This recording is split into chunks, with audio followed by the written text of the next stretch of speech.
সবাই বাঙালি জাতি বাংলাদেশকে পছন্দ করি, সোনার বাংলাদেশকে পছন্দ করি। আমরা স্বাধীনতা অর্জন অনেক কষ্টের বিনিময়ে আমাদের হয়েছে।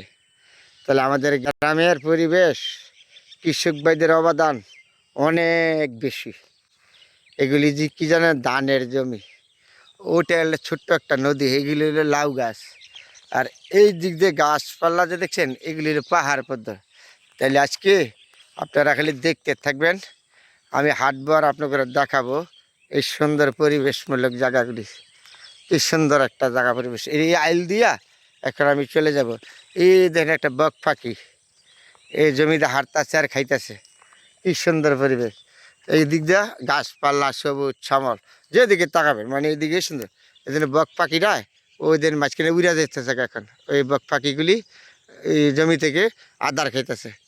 কি সুন্দর পরিবেশমূলক জায়গা আপনাদের সাথে শেয়ার করি। সবসময় চেষ্টা করি ভালো কিছু দেখাবার জন্য, অত সময় অভাবে পারিনি। এত সুন্দর সবুজ শ্যামল, এগুলো হলো ধানের মাঠ। আর এই আইল দিয়া আমি এখন চলে যাব, আপনাদের সাথে দেখাই। এই আইল দিয়া যাইতে যাইতে দেখাবে। দেখেন এটা হলো আমাদের গ্রামে বলে ইরি ক্ষেতের আইল। হ্যাঁ, কত সুন্দর